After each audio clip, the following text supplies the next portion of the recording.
ଏମିତି କେହି ନାହିଁ ଯାହା ଆଖିରେ ଲୁହ ନଥିଲା। ପିଲାଠୁ ବୁଢ଼ା, ମହିଳାଠୁ ସହକର୍ମୀ ସମସ୍ତଙ୍କ ଆଖିରେ ଆଖି ଲୁହ। ଗାଁ ଦାଣ୍ଡଟା କାନ୍ଦ ବୋବାଳିରେ ଫାଟି ପଡ଼ୁଥିଲା।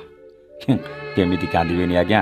ଯେଉଁ ଶିକ୍ଷକ ପାଖରେ ଏଇ ଗାଁର ଅଧିକାଂଶ ଲୋକ ପାଠ ପଢ଼ିଥିଲେ, ଆଜି ସେହି ଶିକ୍ଷକ ସବୁଦିନ ପାଇଁ ସ୍କୁଲ ଛାଡ଼ି ଚାଲି ଯାଉଛନ୍ତି। ଆଜି ସମସ୍ତଙ୍କ ପ୍ରିୟ ଶିକ୍ଷକ ଅବସର ନେଇ ଗାଁ ସ୍କୁଲ ଛାଡ଼ି ଯିବାବେଳେ ଗ୍ରାମବାସୀଠୁ ଆରମ୍ଭ କରି ଛାତ୍ରଛାତ୍ରୀ ସମସ୍ତେ ଭାବବିହ୍ୱଳ ହୋଇପଡ଼ିଥିଲେ। ଗାଁ ସାରା ଏକ ଶୋଭାଯାତ୍ରା କରି ଏହି ପ୍ରିୟ ଶିକ୍ଷକକୁ ଏକ ଶୋଭାଯାତ୍ରାରେ ବୁଲେଇଥିଲେ। ହଁ ଆଜ୍ଞା, ପ୍ରଧାନ ଶିକ୍ଷକଙ୍କୁ ଅବସରକାଳୀନ ସମ୍ବର୍ଦ୍ଧନା।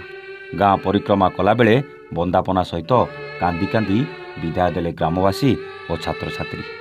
ଢେଙ୍କାନାଳ ଜିଲ୍ଲା ହିନ୍ଦୋଳ ବ୍ଲକ ବାଉଁଶପୋଖରୀ ପଞ୍ଚାୟତ ଡିଓସାହି ଉଚ୍ଚ ପ୍ରାଥମିକ ବିଦ୍ୟାଳୟର ପ୍ରଧାନ ଶିକ୍ଷକ ବିମ୍ବାଧର ସାହୁ ଆଜି ଶିକ୍ଷକତା ବୃତ୍ତିରୁ ଅବସର ଗ୍ରହଣ କରିଥିବାରୁ ଏହି ଉପଲକ୍ଷେ ଏକ ଅବସରକାଳୀନ ସମ୍ବର୍ଦ୍ଧନା ସଭା ଗ୍ରାମ୍ୟ କମିଟି ଓ ପୂର୍ବତନ ଛାତ୍ରଛାତ୍ରୀଙ୍କ ମିଳିତ ସହଯୋଗରେ ବିଦ୍ୟାଳୟ ପରିସରରେ ଅନୁଷ୍ଠିତ ହୋଇଥିଲା।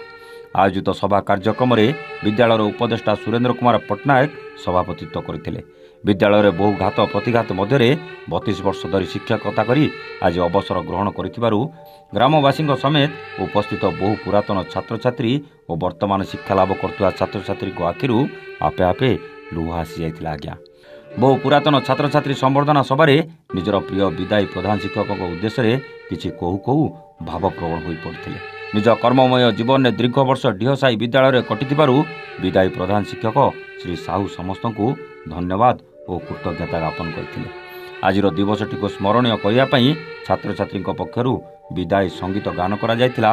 ନିଜ ପ୍ରିୟ ଶିକ୍ଷକଙ୍କୁ ସମସ୍ତେ ମିଳିମିଶି ଉପଢୌକନ, ଗୀତା, ଭାଗବତ, ଫୁଲମାଳ ଓ ନାନା ପ୍ରକାର ଉପହାର ଦେଇ ସମ୍ବର୍ଦ୍ଧିତ କରିଥିଲେ।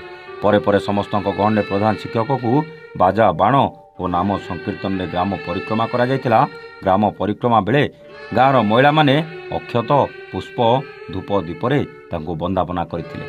ଏଥିରେ ପଞ୍ଚାୟତର ସରପଞ୍ଚ ରଞ୍ଜିତ ପ୍ରଧାନ, ଗ୍ରାମ୍ୟ କମିଟି ସଭାପତି ଧ୍ରୁବଚରଣ ବେହେରା, ସମ୍ପାଦକ ପ୍ରତାପ ବେହେରାଙ୍କ ସମେତ ବହୁ ମାନ୍ୟଗଣ୍ୟ ବ୍ୟକ୍ତିବିଶେଷ ଉପସ୍ଥିତ ଥିଲେ।